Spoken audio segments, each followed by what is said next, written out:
जय हिंद साथियों, स्वागत है आप सभी का शाइन वाईटी क्लासेस में। हिंदी शॉर्ट हैंड की प्रैक्टिस डिक्टेशन 100 शब्द प्रति मिनट गति से डिक्टेशन 5 सेकंड में शुरू होगी। स्टार्ट। सामाजिक न्याय समाज के एक ही कारण और संगठन का मूल स्रोत है। स्टॉप। हमारा भारतीय समाज पहले से ही सामाजिक न्याय के हाशिए पर खड़ा हुआ है। स्टॉप। यहाँ हमेशा से ही किसी एक विशेष वर्ण अथवा जाति का ही दबदबा रहा है तथा पितृ प्रधान समाज भी सामाजिक न्याय के लिए एक बहुत बड़ी चुनौती बना हुआ है। स्टॉप। सामाजिक न्याय का समाजवाद और क्रांतिकारी साम्यवाद की अवधारणाओं से गहरा संबंध है। स्टॉप। औद्योगिक क्रांति के दौरान उत्पन्न इसमें समानता संसाधनों तक पहुंच और मानवाधिकार के सिद्धांत शामिल हैं। स्टॉप। लोगों द्वारा विरोध प्रदर्शन, दंगों, सक्रियता आदि के माध्यम से सामाजिक न्याय प्राप्त किया जा सकता है। स्टॉप। लोग सामाजिक कार्य, पीड़ित वकील, सामुदायिक विकासकर्ता और ऐसे अन्य व्यवसाय को अपनाकर सामाजिक न्याय के लिए काम कर सकते हैं। स्टॉप। सरकारें सामाजिक न्याय को शासन, कानून, नीतियों आदि में एकीकृत करके इसकी दिशा में काम करती हैं। स्टॉप। कई सरकारें एक समर्पित सामाजिक न्याय मंत्रालय की स्थापना करती हैं। स्टॉप।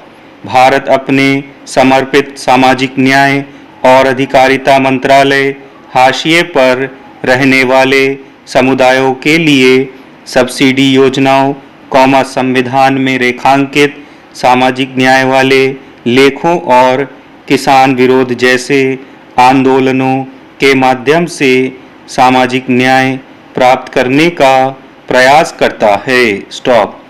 नवंबर 2007 में अपने 62वें सत्र में संयुक्त राष्ट्र की महासभा ने 20 फरवरी को विश्व सामाजिक न्याय दिवस के रूप में घोषित किया। स्टॉप।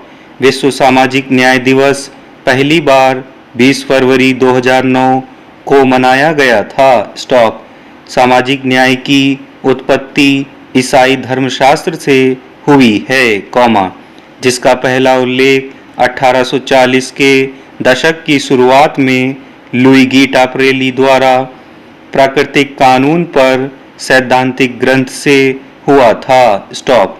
टापरेली एक इतालवी जेसुइट पुजारी थे, जिन्होंने 19वीं सदी के इतालवी राष्ट्रवादी आंदोलन रिसोर्गिमेंटो के उदय और इटली के एकीकरण के आसपास बहस के दौरान लेखन किया था। स्टॉप।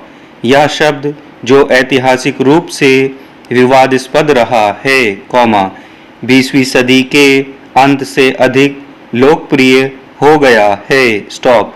कुछ विद्वान इस परिवर्तन के संभावित कारण के रूप में मार्गरेट थैचर और रोनाल्ड रीगन प्रशासन की नाउदारवादी नीतियों की ओर इशारा करते हैं। स्टॉप। एक अवधारणा के रूप में सामाजिक न्याय 19वीं सदी की शुरुआत में औद्योगिक क्रांति और उसके बाद पूरे यूरोप में नागरिक क्रांतियों के दौरान उभरा, जिसका उद्देश्य अधिक समतावादी समाज बनाना और मानव श्रम के पूंजीवादी शोषण का समाधान करना था। स्टॉप।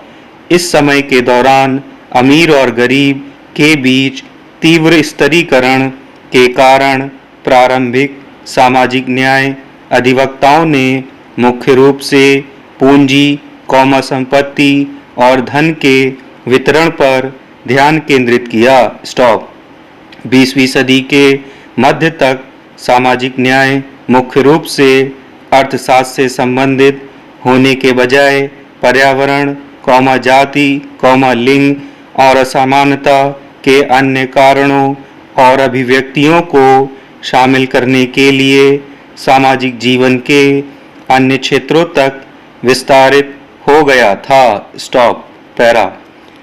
समवर्ती रूप से सामाजिक न्याय का माप केवल राष्ट्र राज्य द्वारा मापा और अधिनियमित होने से बढ़कर सार्वभौमिक मानवीय आयाम को शामिल करने के लिए विस्तारित हुआ। स्टॉप। उदाहरण के लिए आज सरकारें केवल एक ही देश के लोगों की तुलना करके आय असमानता को मापती हैं। स्टॉप। लेकिन सामाजिक न्याय को संपूर्ण मानवता के स्तर पर व्यापक पैमाने पर भी लागू किया जा सकता है। स्टॉप। यह कहना गलत नहीं होगा कि किसी व्यक्ति के पास जिस तरह के संसाधन हैं, वे उसके व्यावसायिक जीवन, शिक्षा और यहाँ तक कि जीवन को बना या बिगाड़ सकते हैं। स्टॉप। संसाधनों तक असमान पहुँच हमेशा सामाजिक समानता में बाधा रही है। स्टॉप।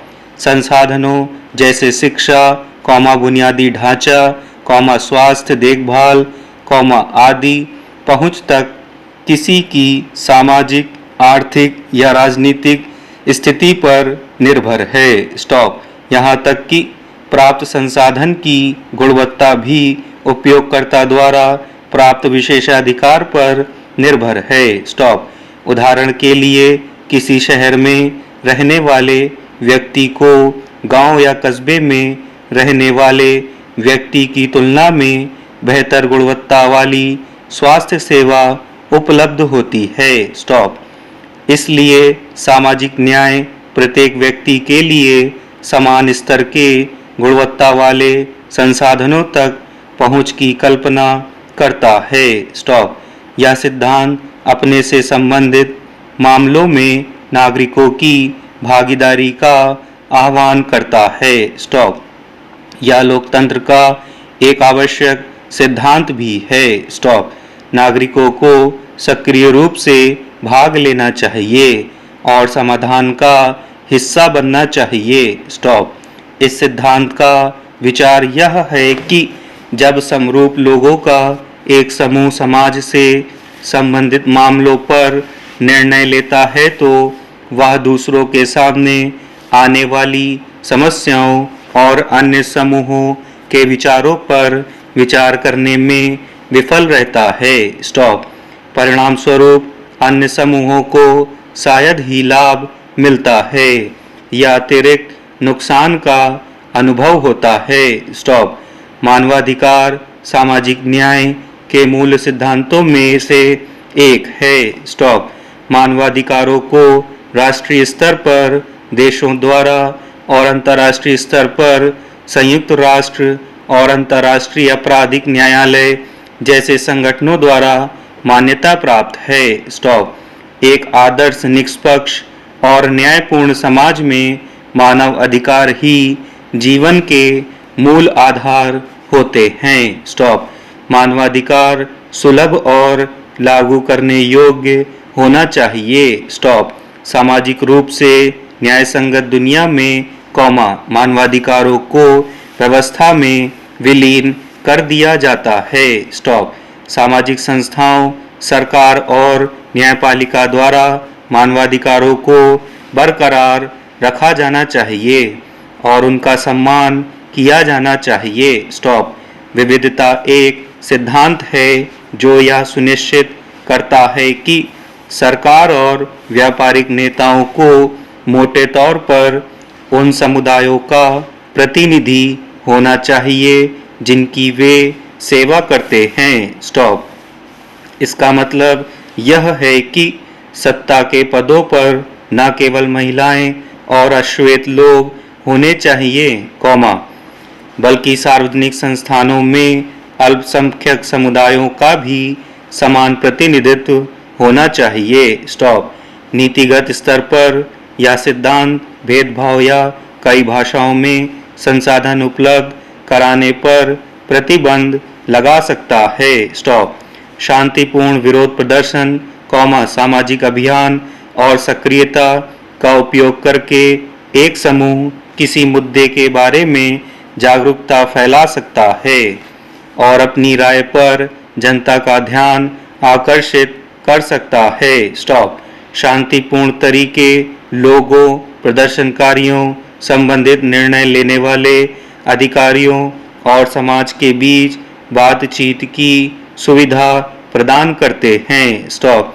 इससे अधिक विविध राय सामने लाने में मदद मिलती है और समाज में सामाजिक न्याय की शांतिपूर्ण पूर्ति होती है। स्टॉप। हम सभी एक बेहतर दुनिया जीने का सपना देखते हैं और प्रयास करते हैं। स्टॉप। एक ऐसी दुनिया जो निष्पक्ष, न्यायपूर्ण और शांतिपूर्ण हो। स्टॉप।